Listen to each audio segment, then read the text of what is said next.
Dear students, स्वागत है आपका हमारे यूट्यूब चैनल पर। फ्रेंड्स, आज के इस वीडियो में हम बात करेंगे एनसीईआरटी की कक्षा 5 की सब्जेक्ट ईवीएस पर्यावरण अध्ययन के चैप्टर संख्या 10 इमारतें। जो पाठ्य पुस्तक में जो प्रश्न होते हैं उनका हम आज के इस वीडियो में आंसर देंगे और सॉल्यूशन करेंगे। चलिए शुरू करते हैं।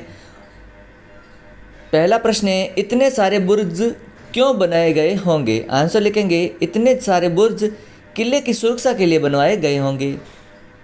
अगला प्रश्न है, बुर्ज में ये बड़े बड़े छेद क्यों बने होंगे?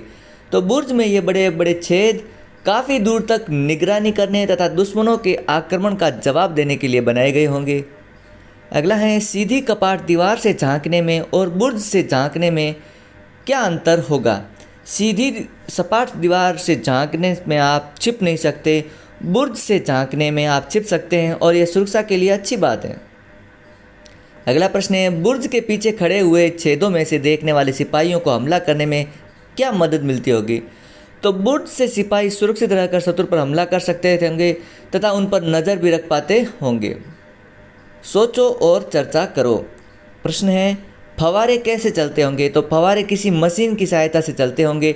हवा और रोशनी का क्या इंतजाम होगा? तो हवा और रोशनी के लिए बड़े बड़े दरवाजे, खिड़कियाँ और रोशनदान बनवाए गए होंगे।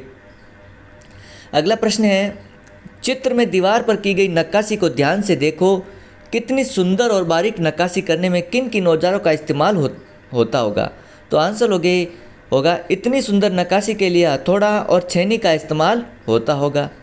अगला प्रश्न है, हमारे देश में आज भी कई जगह बिजली नहीं है, पर जिन जगहों पर बिजली है अगर वहाँ एक हफ्ते तक बिजली न आए तो कौन कौन से काम प्रभावित होंगे? तो आंसर लिखेंगे, बिजली नहीं आने पर चारों तरफ अंधेरा हो जाएगा, पंखा, टीवी, कंप्यूटर आदि नहीं चल पाएंगे, हम आधुनिक घरेलू उपकरणों का इस्तेमाल नहीं कर पाएंगे।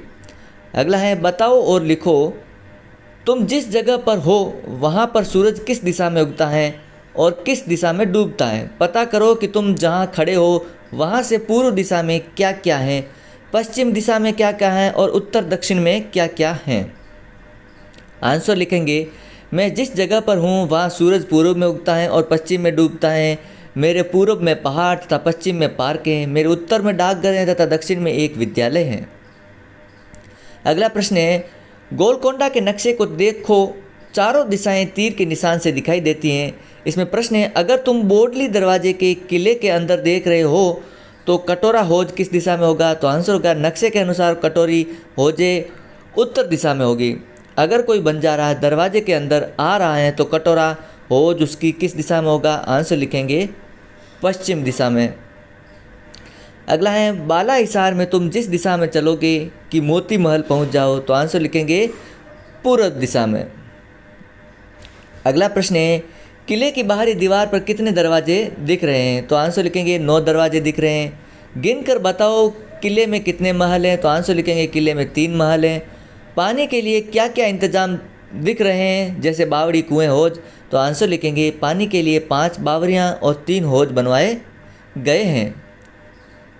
अगला प्रश्न है, नक्शे में 1 सेंटीमीटर ज़मीन पर 110 मीटर की दूरी दिखती है। अब बताओ नक्शे में फतेह दरवाजे से बाला हिसार सेंटीमीटर की दूरी पर है, ज़मीन से यह दूरी रिक्त स्थान मीटर होगी। तो आंसर लिखेंगे, नक्शे में फतेह दरवाजे से वाला हिसार 8 सेंटीमीटर की दूरी पर और ज़मीन पर यह 880 मीटर होगी। मकई दरवाजे से फतेह दरवाज़ा कितनी दूरी पर है? तो आंसर लिखेंगे, मकई दरवाजे से फतेह दरवाज़ा 1000 मीटर की दूरी पर है। चर्चा करो, क्या तुमने हाल ही में सुना है कि किसी देश में दूसरे देश पर हमला किया गया हो? हाँ, हाल ही में रूस ने यूक्रेन पर हमला किया था। पता करो हमला क्यों हुआ? रूस नहीं चाहता था कि यूक्रेन नाटो का सदस्य बने।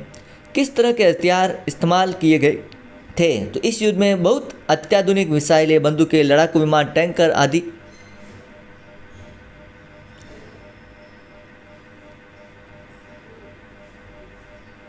आदि इस्तेमाल किए गए थे। अगला है, किस किस तरह का नुकसान हुआ? तो आंसर लिखेंगे, इस लड़ाई में हजारों लोगों की जानें चली गई, बहुत से घर टूटकर बिखर गए और संपत्ति का नुकसान हुआ। पता करो,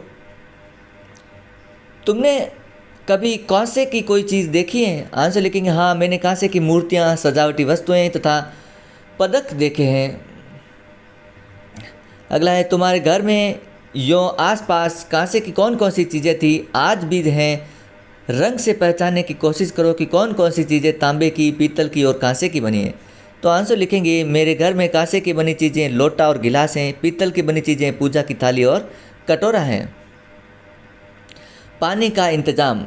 प्रश्न है, बेलों का इस्तेमाल क्यों हो रहा है। तो आंसर लिखेंगे, बेलों का इस्तेमाल पानी खींचने के लिए हो रहा है। अंदाज़ा लगाओ कि बेलों के घूमने से इस डंडे के ठीक नीचे लगा ड्रम किस दिशा में घूमेगा। तो आंसर लिखेंगे, घड़ी की विपरीत दिशा में घूमेगा। दांतेदार पहिए से लगा डंडा ज़मीन के नीचे से जाकर किस पहिए से जुड़ा है। तो दांतेदार पहिए से लगा डंडा ज़मीन के नीचे से जाकर बड़े पहिए से जुड़ा है। अगला प्रश्न है, बैलों के घूमने से डिब्बों की माला पानी को कैसे चलाती है। तो खाली डिब्बा जब नीचे जाता है तो उसमें पानी भर जाता है, जब यह डिब्बा ऊपर आता है तो उसका पानी नाली में खाली हो जाता है। अगला प्रश्न है, किस तरह पानी को कुएं से निकालकर टैंकों में भरा जाता है। तो कुएं के पानी को बिजली से चलने वाले पंप से निकालकर टैंकों में भरा जाता है। तुमने इस तरह एक दूसरे से जुड़े पहियों का इस्तेमाल होते हुए और कहाँ देखा, जैसे साइकिल में गियर या कहीं। आंसर लिखेंगे, इस तरह एक दूसरे से जुड़े पहियों का इस्तेमाल पानी निकालते समय मोटर में देखा और साइकिल में देखा है। अगला प्रश्न है, अपने आसपास देखो और पता करो कि आज ज़मीन के नीचे से पानी को ऊपर तक कैसे पहुंचाया जाता है। तो ज़मीन से पानी मोटर से खींचकर ऊपर चढ़ाया जाता है। बिजली से पानी ऊपर तक कैसे चढ़ाया जाता है, बिना बिजली के पानी ऊपर कैसे चढ़ाएंगे। तो बिजली मोटर से पानी नीचे से खींचकर ऊपर चढ़ती है, बिना बिजली के रस्सी और बाल्टी का इस्तेमाल करके पवन चक्की से तथा बैलों के जरिए भी पानी ऊपर चढ़ाया जाता है। आंखें बंद करके पहचानो उस जमाने में।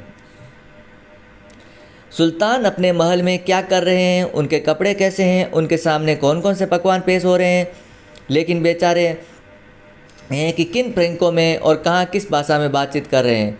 तो सुल्तान अपने महल के दरबार में बैठे हैं, उनके कपड़े पारंपरिक राजाओं जैसे हैं, वे बहुत सारे जेवर पहने हुए हैं, उनके लिए तरह तरह के शाही पकवान पेश हो रहे हैं। वे अपने मंत्रियों से दूसरे राजा द्वारा आक्रमण की बात कर रहे हैं, वे पारसी भाषा में बात कर रहे हैं। अगला है, उनके महल पर फव्वारे तो चल रही होंगे ना, अंदर से महल आलीशान पर्दों और कालीनों के साथ कैसा लग रहा है, गुलाब चमेली के फूलों की खुशबू कहाँ से आ रही है। आंसर लिखेंगे, महल में बहुत ही सुंदर फव्वारा चल रहा है, महल सुंदर कालीचों और पर्दों से सजकर बहुत ही आलीशान लग रहा है, बागों से गुलाब और चमेली की भीनी भीनी खुशबू आ रही है। अगला है, किस किस चीज़ के कारखाने देख पा रहे हो, कारखानों में कितने लोग काम कर रहे हैं, उन लोगों ने कैसे कपड़े पहन रखे हैं, कितने देर काम करेंगे। आंसर लिखेंगे, हम कपड़े बर्तन और खिलौनों के कारखाने देख पा रहे हैं। एक कारखाने में 20 लोग काम कर रहे हैं, लोगों ने धोती पहन रखी है, ये लोग सुबह से देर शाम तक काम करते हैं। अगला प्रश्न है, अरे वहाँ देखो, वह कारीगर पत्थरों से छेनी और हथौड़े से काट काट कर कितनी सुंदर नक्काशी कर रहा है, क्या पत्थरों की धूल से कारीगर को दिक्कत हो रही है। आंसर लिखेंगे, पत्थरों की धूल से कारीगर को बीमारी हो सकती है, इसलिए सभी कारीगर अपनी नाक पर कपड़ा बांधे हुए रखते हैं। लिखो, तुमने आसपास किस किस तरह के बर्तनों का इस्तेमाल होते देखा है। आंसर लिखेंगे, मैंने अपने आसपास पीतल, स्टील, तांबा आदि के बर्तनों का इस्तेमाल होते देखा है। अगला प्रश्न है, अपने दादा दादी से बात करो कि उनके समय में और किस तरह के बर्तन इस्तेमाल में लाए जाते थे। तो उनके समय में पीतल, तांबा तथा मिट्टी के बर्तन इस्तेमाल में लाए जाते थे। अगला प्रश्न है, क्या तुम भी किसी म्यूजियम में गए हो या उसके बारे में सुना है, वहाँ क्या क्या होता है। आंसर लिखेंगे, मैं कोलकाता के म्यूजियम में गया हूँ, वहाँ बहुत पुराने सामान जैसे राजाओं के कपड़े, हथियार, बर्तन, पेंटिंग आदि रखे जाते हैं। इमारत को सर्वे लिखो। प्रश्न है, क्या तुम्हारे घर के आसपास कोई ऐसी पुरानी इमारत है जिसे देखने के लिए लोग आते हैं, यदि हैं तो कौन सी हैं। हाँ, मेरे घर के पास एक मकबरा है जिसे देखने के लिए लोग आते हैं।